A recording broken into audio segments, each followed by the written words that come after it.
Let me start by saying I never wanted to be the kind of husband who checks his wife's phone. But there I was, at 2:37 a.m., sitting on the edge of our bed, staring at Sarah's iPhone like it was a live grenade. The room was dark, except for the faint blue glow of the screen.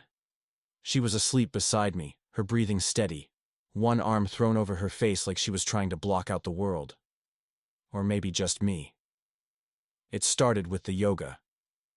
Sarah had never been into yoga. For 12 years of marriage, her idea of exercise was chasing our kids around the grocery store. But 6 months ago, she'd signed up for a hot yoga class. Said it was for her mental health. At first, I was happy for her. She came home sweaty and smiling, raving about the instructor's energy. Then she started going 3 times a week. Then 5. Then she bought $200 leggings and a matching sports bra. "You're really committing to this," I said one night, watching her fold laundry with the precision of a neurosurgeon. "It's not just exercise, John. It's self-care," she said, avoiding my eyes. Self-care. Right. The first time I heard the name Mark was over burnt spaghetti. Sarah's phone buzzed on the table, lighting up with a text. "Mark. Can't wait for tomorrow." "Who's Mark?" I asked, twirling noodles around my fork. "Just someone from class," she said, flipping the phone face down. Our daughter Lily, 9 going on 30, narrowed her eyes. "Is Mark your boyfriend, Mom?" Sarah laughed too loud. "Don't be silly, bug. He's my yoga buddy." Yoga buddy.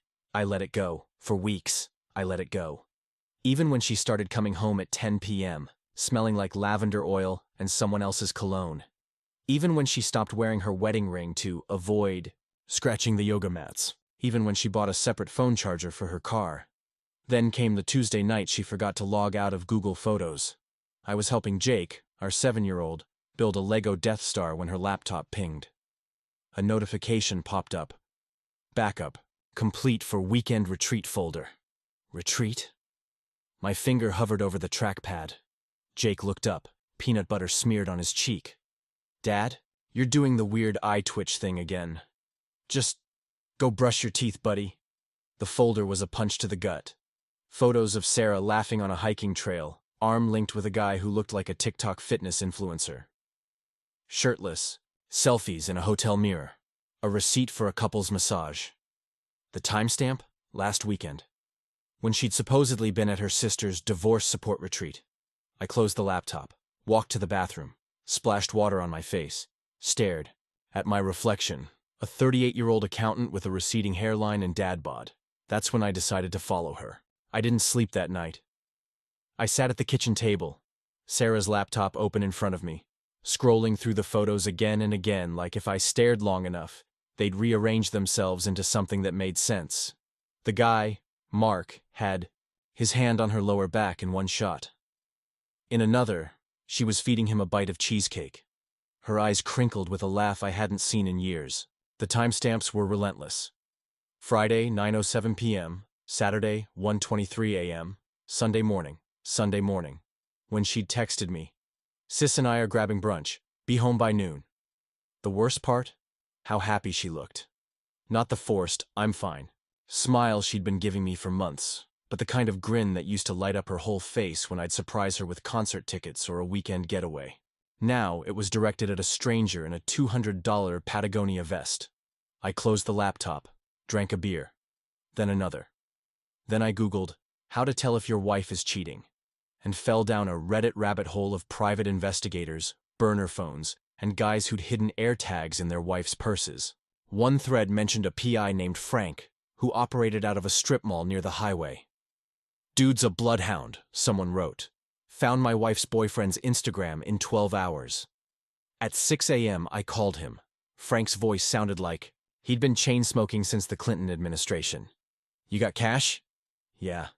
"Meet me at Benny's Diner, booth by the jukebox." "Come alone." Benny's smelled like grease and regret. Frank slid into the booth wearing a trench coat straight out of a 1970s detective show, a toothpick dangling from his lips. He ordered pancakes, eggs, and a side of bacon, then stared at me while he ate. "So, you want to catch her?" I pushed. A manila folder across the table, printed screenshots of the photos, Sarah's schedule, Mark's Instagram, which I'd found at 3 a.m. after downing 4 shots of espresso. Frank chewed slowly, syrup dripping onto the folder. Easy, she's lazy. Left a digital trail wider than my ex's ass. He wiped his mouth with a napkin. $2,000, half now, half when I get you proof. I handed him an envelope of cash I'd pulled from our emergency fund, the one Sarah thought was for hurricanes or whatever. For 3 days I pretended everything was normal, made school lunches, attended Lily's soccer game, smiled when Sarah came home at 8 p.m. smelling like sandalwood and excuses. Traffic was nuts. Mandatory staff meeting. Meanwhile, Frank texted me updates. Frank tailed her to yoga. Met a guy in the parking lot. Black Audi, plate Troy Love 2XL. Followed them to a sushi spot. Frank sent you a pic. Check email. The photo was crystal clear. Sarah feeding Mark a piece of sashimi, her fingers brushing his lips. Frank. They're at the Sunset Motel now. Room 214. Want me to knock? Me. No, I'll handle it. I drove there in my Honda, Frank's photo. Printed and crumpled in my fist. The motel was the kind of place with flickering neon and stained carpets, the air thick with cigarette smoke and bad decisions. Room 214 had a Do Not Disturb sign hanging on the knob. I pounded on the door. Sarah opened it, wrapped in a towel, her hair wet. John? Mark stood behind her, shirtless, smirking. Who's this, babe? Something in me snapped. I threw the photo in her face. Who's he, Sarah? Your yoga instructor, your therapist? She stumbled back, the towel slipping. It's not, I can explain. Mark stepped forward, chest puffed out. You need to leave, man, I laughed. A raw, jagged sound. Or what? You'll call the cops? Tell them you're banging a married woman in a roach motel? Sarah's face crumpled. John, please. I turned and walked out. Got in my car, sat there until the shaking stopped. When I got home, the kids were at the table eating cereal. Lily looked up. Mom said she's sleeping at Aunt Jen's tonight. Are you guys fighting? I stared at the empty chair where Sarah usually sat. Yeah, Bug, we're fighting. The next morning, Sarah's side of the closet was empty. She'd taken her favorite dresses, the perfume I'd bought her for our 10th anniversary, and half the towels. Left behind were her wedding album, a stack of old birthday cards, and a note taped to the bathroom mirror.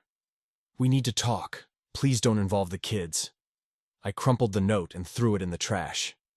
Then I drove Lily and Jake to school, their backpacks stuffed with snacks and unease.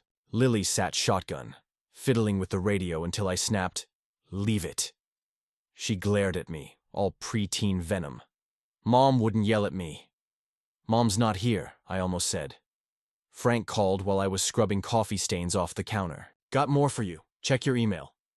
The attachment was a PDF titled, Final Report. 40 pages of receipts, GPS logs, and photos. Sarah and Mark at a vineyard. Sarah and Mark at a petting zoo. Since when did she like goats?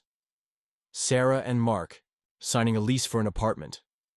The last page was a screenshot of a text thread. Sarah. I told him. He freaked out. Mark. So. He'll get over it. We're almost free. I read it twice. Then I called Rita, the bulldog lawyer from Dave's Divorce Horror Stories. Rita's office smelled like cigarette smoke and ambition. She skimmed Frank's report, red nails tapping the pages. She's dumb. Left a paper trail wider than the Grand Canyon. What do I do? File first. Control the narrative. Get a restraining order if she tries to take the kids. A restraining order? She's their mom. Rita leaned forward, her gold necklace glinting. And you're their dad. You think she's playing fair? Look at this. She stabbed a photo of Sarah and Mark at Disneyland, dated last month, when Sarah had told me she was visiting her sick aunt in Phoenix. My chest tightened. What's the play? Full custody. Alimony denial. Expose the affair. Burn. Her to the ground. Sarah showed up that night while I was microwaving chicken nuggets. She pounded on the door, her voice shrill through the wood. John, let me see my kids. Jake hid under the table. Lily ran to her room and slammed the door. I stepped outside, closing the door behind me. Sarah looked wrecked, mascara smudged, hair tangled, wearing the same yoga pants she'd left in. You can't keep them from me, she hissed. I'm not. You left. I'm their mother. Then act like one, she flinched. For a second, I saw the girl I'd married, the one who'd cried when our goldfish died, who'd held my hand during Jake's birth. Then it vanished. You'll regret this, she said, climbing into Mark's Audi idling at the curb. The custody papers arrived the next day. Sarah wanted weekends, holidays, and primary residential parent status. Claimed I was unstable and prone to fits of rage. Rita laughed. We'll see what the judge thinks of her stability. We met in court 2 weeks later. Sarah wore a blazer-like armor, Mark lurking behind her in a suit that cost more than my car. The judge, a no-nonsense woman with a steely gray bun, flipped through Rita's binder of evidence. Mrs. Carter, she said, peering over her glasses. Do you deny entering into an extramarital relationship while sharing 2 minor children with your husband? Sarah's lawyer jumped in. Your Honor, my client's personal life isn't relevant to...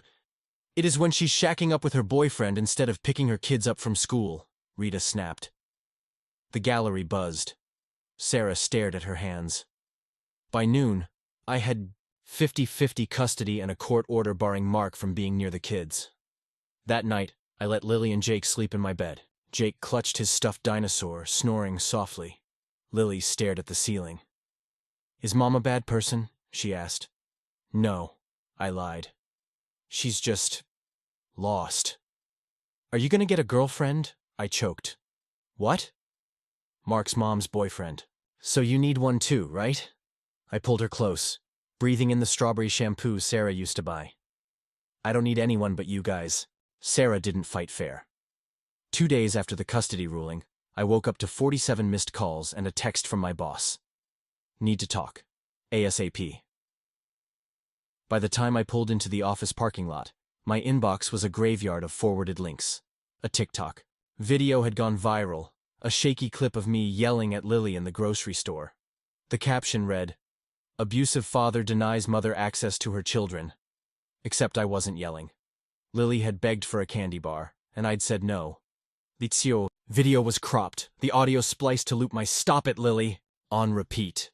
The comments section was a firing squad. Castrate this monster. Where's Chris Hansen when you need him?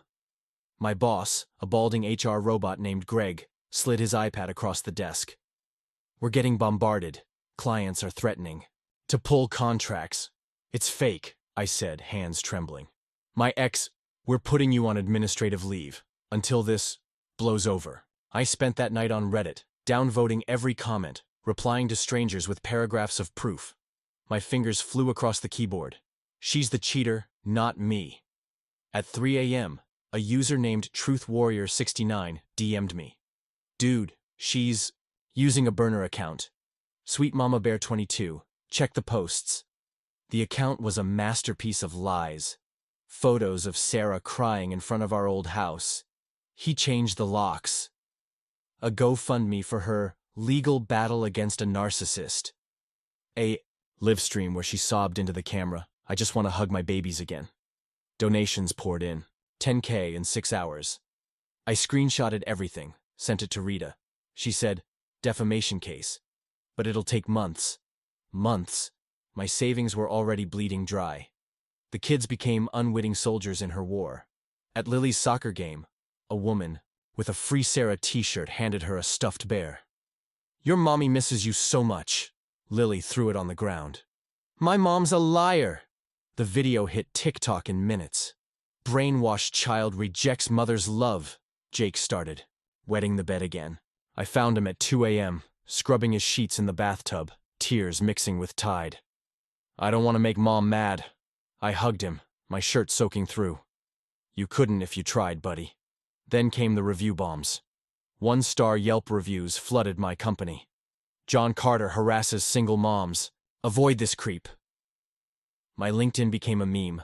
Someone photoshopped my face onto a mugshot. I deleted everything, changed my number, bought a doorbell camera, but the rage needed somewhere to go. Reddit's R Divorce Men became my church. I posted, under scorched earth dad, ranting in all caps. The brothers in arms rallied. Expose her. Leak the affair pics. File for full custody. She's psycho. Buy a gun. I didn't buy a gun. But I did print 500 copies of Sarah and Mark's motel selfies.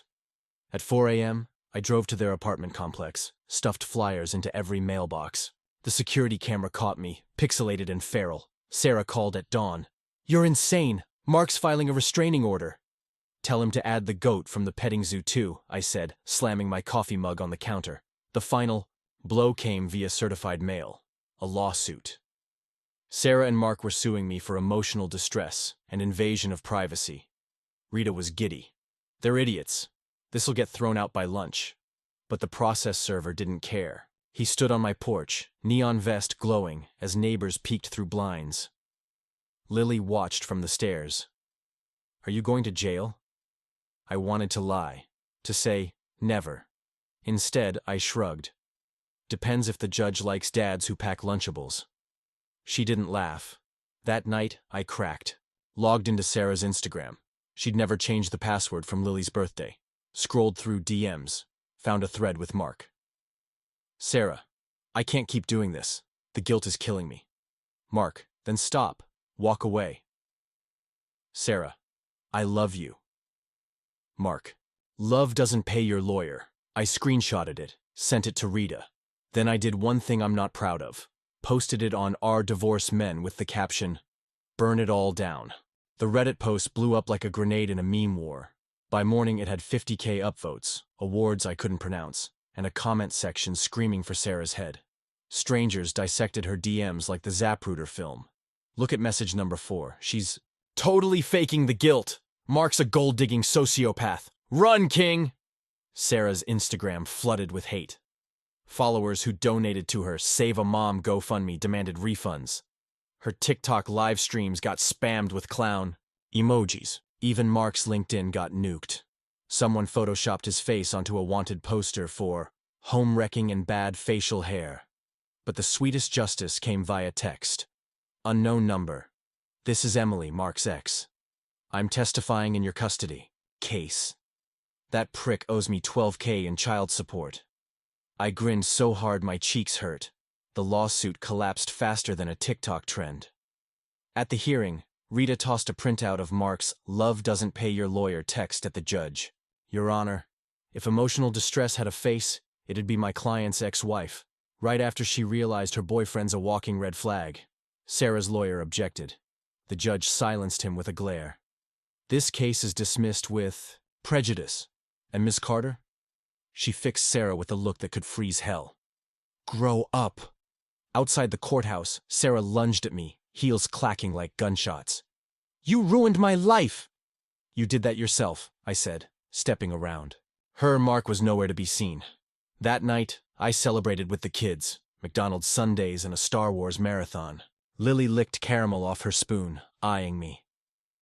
"Did you really post Mom's texts online?" "Yeah." "Good." Jake nodded, mouth full of fries. "Mark smells like farts." For the first time in months, I laughed until I cried. But the universe doesn't let you win for long. At 3 a.m., my phone buzzed. A call from an Arizona area code. I let it go to voicemail, then another, and another. The voice was slurred, raw. "John, it's me. I'm at the Greyhound station. He left me. I have nowhere. Please." "Sarah." I hung up, rolled over, stared at the ceiling. She called 17 more times. By dawn, I caved. Drove to the station, half hoping she'd be gone. She wasn't. Sarah sat on a bench, mascara streaked down her face, clutching a duffel bag with a broken zipper. She looked smaller. Broken. "Get in," I said. She didn't speak the whole ride, just cried silently, her reflection warped in the passenger window. At home, I pointed to the couch. "You sleep there. One night." She grabbed my arm. "John, I'm so—" "Don't." I pulled away. "The kids can't see you like this." The next morning, Lily found her first. "Mom?" Sarah scrambled up, blanket tangled around her legs. "Hi, baby. I missed you so much." Lily backed away. "Dad said you were in Arizona." I was. "But I'm home now." Jake wandered in, rubbing his eyes. "Is Mark here?" Sarah's smile cracked. "No, sweetie. Just me." They stared at her, two little judges in Spider-Man pajamas. I'm making pancakes, she said, fleeing to the kitchen. Lily looked at me. Is she staying? I don't know, Sarah tried. Oh God, she tried. She deep cleaned the house, volunteered at Jake's school, baked cookies that tasted like guilt and store-brand chocolate chips. She didn't mention Mark, didn't touch her phone. But trust is a vase you can't glue back. Together. I caught her crying in the laundry room once, clutching one of Lily's old baby onesies. I miss them, she whispered. They're right here, I said. Not like this. They hate me. I left her there, sobbing into a pile of mismatched socks. One night she knocked on my bedroom door. Can we talk? I let her in. Didn't offer a seat. I want to fix this, she said, twisting her hands. Therapy. Parenting classes. Whatever it takes. Why? Because I love you. The words hung there, limp and hollow. You love this, I said, waving at the house, the kids' laughter drifting up from the TV. Not me. She didn't deny it. Sarah's redemption tour lasted exactly 27 days. She cooked. She cleaned. She played Disney Princess Monopoly with the kids until midnight, laughing too loud at their terrible dice rolls. She even dug out our old photo albums, leaving them open, on the coffee table like breadcrumbs to the past. Look how happy we were. Remember? But the past doesn't pay the bills.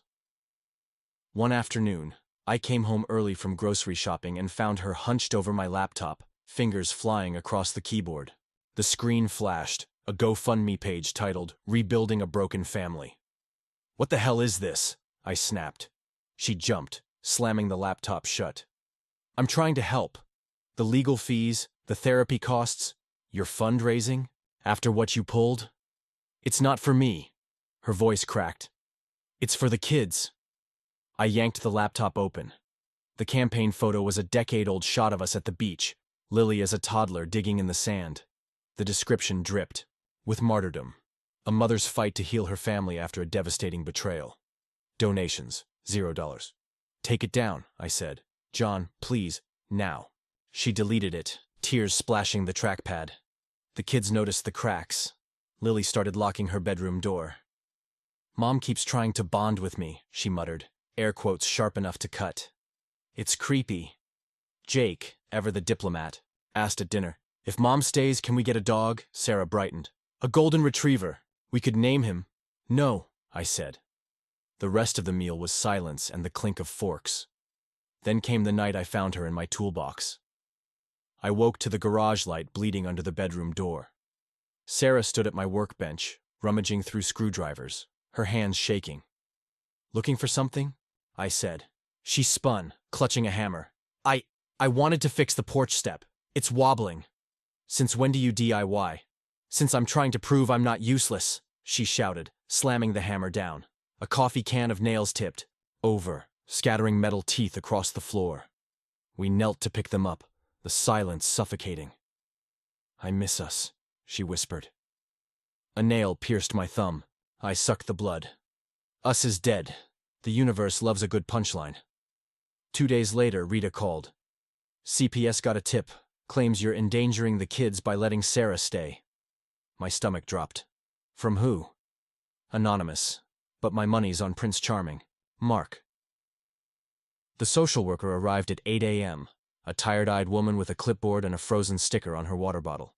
She interviewed the kids in separate rooms while Sarah chain-smoked in the backyard. Lily's verdict? Dad's strict about bedtime. Mom cries a lot. Jake's. Can I have a puppy now? The social worker handed me her card. Supervised visits only until we investigate. Sarah crumpled to the kitchen floor. I didn't do this, I swear. But the doubt was back, thick and toxic. That night, I found Sarah's burner phone. It was tucked under the couch cushion, buzzing like a trapped fly. The screen lit up with a text, unknown. You win. I'm done. I confronted her, holding the phone, like a live wire. Who is this? She paled. Mark. He's been messaging me. And you answered. I told him to stop. Here, look.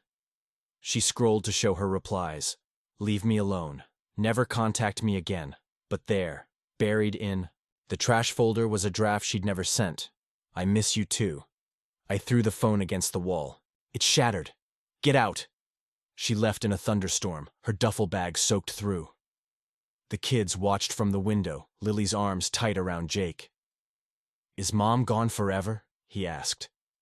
Sarah turned, waved weakly. Lily closed the blinds. At midnight, my phone buzzed. A voicemail. John, it's Emily, Mark's ex. Listen, I found something. Emails between him and Sarah. She reached out to him first. The yoga class? She picked that gym because he worked there. It was all planned. The room tilted. I opened my email. There it was, a forwarded chain from Emily. Sarah's message to Mark, dated 8 months ago. I need an escape. My husband's a ghost. You're the only one who gets me. Attached was our family photo, the one from last year's Christmas card. Mark's reply, let's make some new memories. I drove to Rita's house, pounded on her door until she answered in a robe. Full custody, I said, shoving the printouts into her hands. No visits. No nothing. She squinted at the emails. We'll nuke her. The papers arrived the next morning. Sarah called 14 times. I let it ring. But at 3 p.m., Lily handed me her phone. Mom wants to talk to you. Sarah's voice was a broken record. Please don't take them away. I'll do anything. I looked at Lily, who was pretending not to listen. At Jake, stacking Legos with furious focus. You did this, I said. Not me. The line went dead. The custody trial was a circus. Sarah's lawyer tried to paint me as a vindictive tech bro, obsessed with destroying a mother's love. Rita countered with the emails, the burner phone, and Emily's testimony. The judge, a stern woman with a reputation for hating liars, rubbed her temples like this was the dumbest soap opera she'd ever seen. Then Sarah dropped the bomb. I'll withdraw my custody claim, she said, voice trembling. If John drops the defamation suit. Rita kicked me under the table. Take the deal. But I stood up, my chair screeching. No. The room froze. Sarah stared at me, eyes wide. No deals, I said. I want the truth. In front of everyone. The judge sighed. Mr. Carter, this isn't Judge Judy. Please, Sarah crumpled. What truth? That I'm a terrible person? That I blew up our family for a guy who ghosted me? Fine. It's all true. She looked at the kids in the gallery, Lily gripping Jake's hand, both pale and small in their stiff church clothes. But I love them, however messed up that looks. The judge awarded me full custody. Sarah got supervised visits, twice a month at a family center. No Mark, no phones, no exceptions. Afterwards, Sarah cornered me in the parking lot. Was it worth it, making me beg? I watched the kids climb into Rita's car, Lily glaring at Sarah through the window. Ask them. She flinched. I'm sick, John. I need help, not punishment. Help's a phone call away. You just keep dialing the wrong number. For months, Sarah showed up to visits like clockwork. She brought Jake Legos, Lily journals, and me awkward silence. The counselors said she was progressing. The kids said she was less cringe. Then, on a rainy Tuesday, she didn't come. The family center called. She canceled. No explanation. Jake shrugged. Can we get pizza? Lily texted Sarah. You suck. No reply. A year later, her Instagram popped up. A new post. Sarah on a beach somewhere, hair bleached blonde, laughing with a guy who looked like Mark 2.0. Caption, healing journey. I blocked her.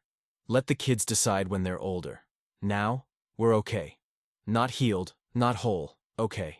Lily's in therapy. Jake wants to be a vet. I still check the doorbell cam too much.